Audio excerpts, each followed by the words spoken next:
എന്നെ ജപ്പൂന്ന് വിളിച്ചാൽ മതി എന്ന് പറഞ്ഞു. അപ്പൊ ഞാനിങ്ങനെ തമറക്കിനെ പരിചയപ്പെടുന്നതിന് മുമ്പേ ഞാൻ വിചാരിച്ചു 1900-കളൊക്കെ കണ്ട ഒരു വൈബില് ഭയങ്കര സീരിയസ് മനുഷ്യനാണ് എന്നാ. പക്ഷെ ഇവിടെ വന്ന ഉടനെ ഏറ്റവും ആദ്യം ചളി അടിച്ചു തുടങ്ങിയത് തമറക്കാണ്. അപ്പൊ ഞാൻ ഈ 32 ദിവസം നിങ്ങൾ എങ്ങനെയാണ് ഈ സെറ്റിൽ അതിജീവനത്തിന്റെ ആ ഒരു കഥ പറഞ്ഞ് നമുക്ക് ആരംഭിക്കാം. പ്രശ്നമുണ്ട്, സീരിയസ് ആയതുകൊണ്ടാണ് ഞാൻ ചളി അടിക്കണത്. അതായത് ഞാൻ ചില്ലടിച്ച് കിടക്കുമല്ലോ, ശീലല്ല. ഇതിന് വളരെ കൃത്യമായ ഒരു ഉത്തരമാണ് പറയേണ്ടതെങ്കിൽ ഈ സിനിമ നമുക്ക് ഇങ്ങനെ ഷൂട്ട് ചെയ്യാൻ പറ്റുള്ളൂ.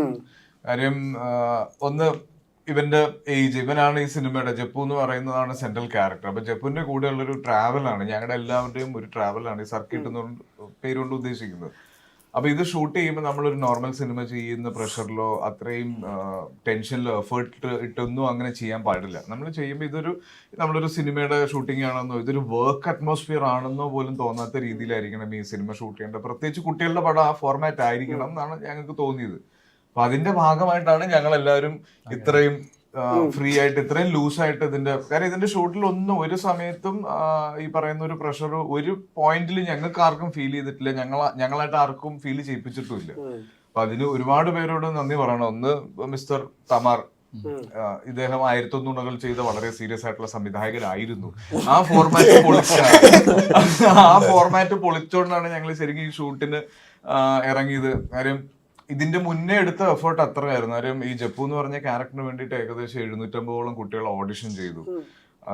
കാര്യം ഈ ക്യാരക്ടറിന്റെ കുറെ ഡീറ്റെയിലിംഗ് ഉണ്ട്. ഇപ്പൊ അതിന്റെ ട്രെയിലർ കാണുമ്പോൾ മനസ്സിലാവും. ADHD ഉള്ള കുറച്ച് ഹൈപ്പർ ആക്റ്റീവ് ആയിട്ടുള്ള ഒരു കുട്ടിയുണ്ട്. അപ്പൊ ഒരു 7 വയസ്സുള്ള ഒരു കുട്ടിയെ കൊണ്ട് നമ്മൾ അവൻ അഭിനയിക്കുവാണെന്നോ തോന്നരുത്. അത് ആ കുട്ടിക്ക് ഒരു റിയൽ ഫീൽ കൊണ്ടുവരുന്ന രീതിയിൽ പെർഫോം ചെയ്യാൻ പറ്റണം.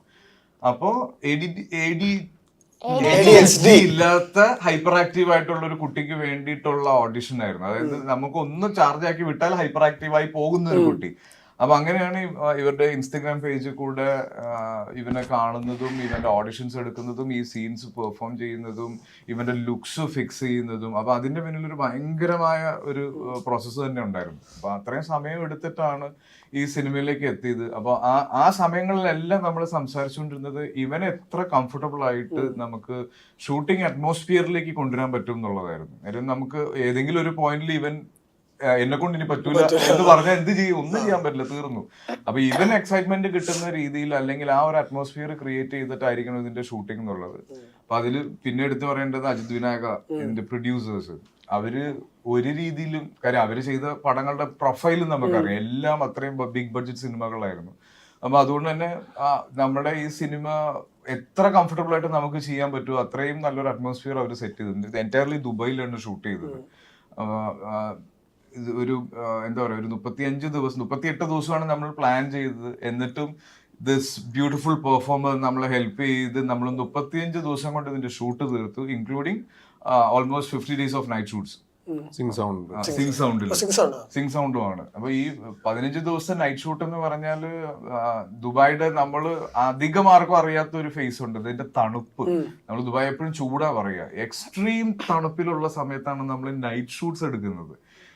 അപ്പൊ ഈ ഒരു 2 മണി 3 മണിക്കൊക്കെ ശേഷം നമുക്ക് പോലും ഉറക്കം ഒരു പരിധി കഴിഞ്ഞാൽ കൺട്രോൾ ചെയ്ത് നിൽക്കാനോ അല്ലെങ്കിൽ ഈ പറയുന്ന പോലെ അഭിനയിക്കാനോ ഒക്കെ ഇച്ചിരി സമയമുള്ളതാണ്.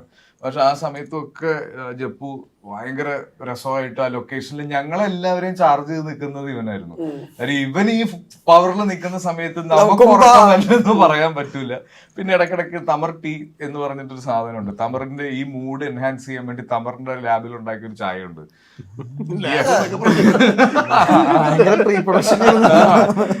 അപ്പൊ അങ്ങനെ ശരിക്കും ഒരു ഫാമിലി അറ്റ്മോസ്ഫിയർ ക്രിയേറ്റ് ചെയ്ത് തന്നെയാണ് നമ്മൾ ഈ സിനിമ മൊത്തത്തിൽ ഷൂട്ട് ചെയ്തത്. സീരിയസ് ആയിട്ട് പറയാനുള്ള മൊത്തം ഞാൻ പറഞ്ഞു.